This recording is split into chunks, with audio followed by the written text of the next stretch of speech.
Helen walked into my porch here in Louisville, Kentucky. It's about 5 o'clock in the morning. The sun isn't up yet, but it's going to be coming up in about an hour. I'm out here smoking my little cigar, drinking my coffee. I just got done uh, doing some things for my dad, uh, emptying his catheter bag, which was full, and uh, changing his adult protective underwear again and cleaning him up again as he fought me every step of the way because I have to do that multiple times a day, more than normal, because my father had it could be a boil or an abscess or something like this somewhere. I'm not sure yet, but whatever it was, it burst, so it's not there anymore, but the indent is still in there and it still needs to heal up. The problem with these kind of things is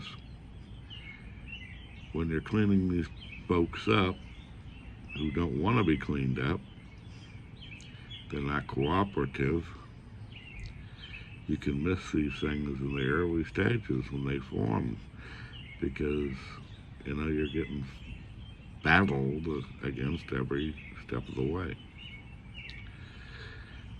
So when you do find something, you have to deal with it. And these kind of infections, bacteria and viruses, they can spread to other areas. They can spread to you if you're not careful, and to other people. So you have to wear gloves. You gotta disinfect and clean and put medicine and antibiotics and antifungals and all that stuff while you're getting punched, which is always a fun thing.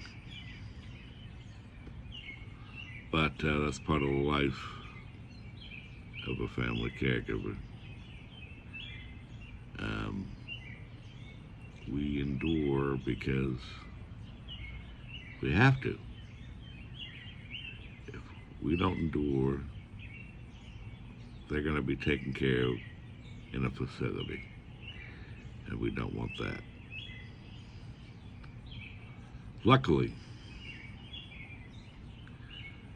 I'm several times larger and wider than my father. He's 92, going to be 93 this year. And so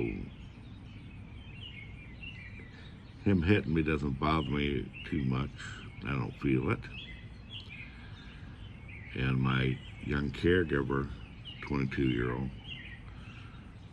amazing young woman, knows how to get him to do stuff without hitting her too much, but he still calls her names and everything else while doing the intimate care. Outside of the intimate care, it's not a problem, but when you're doing the intimate care, the cleaning, the showering, the wiping, and all that, it's a combative thing. But aside from that, it's just fine. Doesn't cuss at me too much.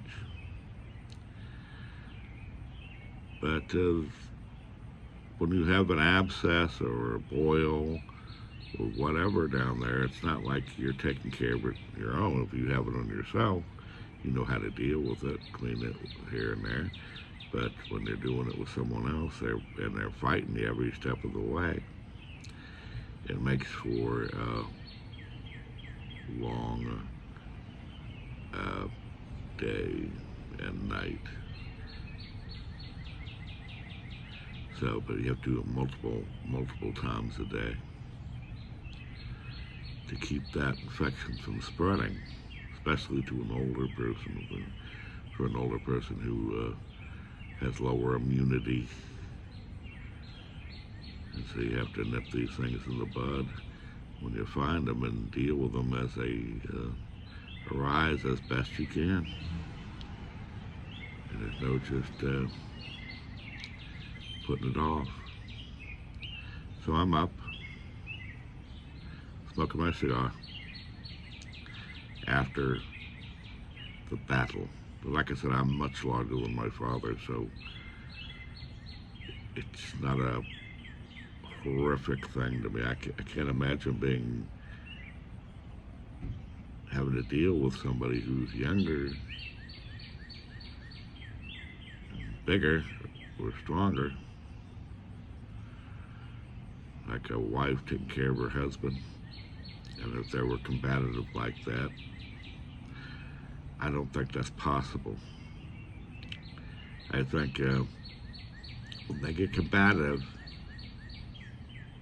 and there's force behind their punches and swipes and scratches,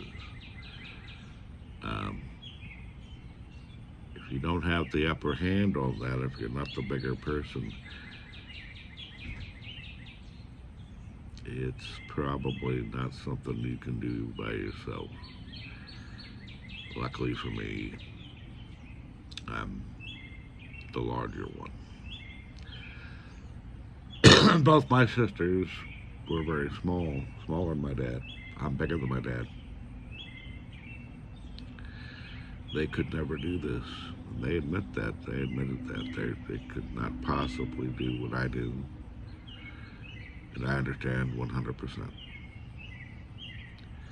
As a solo family caregiver, you can't do that. And even in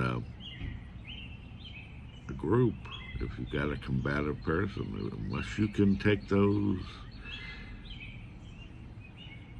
basically attacks, which are just automatic, they don't even know they're swiping at you sometimes. It may look like they're aiming at you with purpose, but while they're hitting you, they don't realize they're hitting you. It's part of the brain damage. And it's something we have to endure or learn to endure if you can roll with those punches. If you can't, unfortunately, they have to go into some kind of care facility. But so far, I'm still here. No black eyes.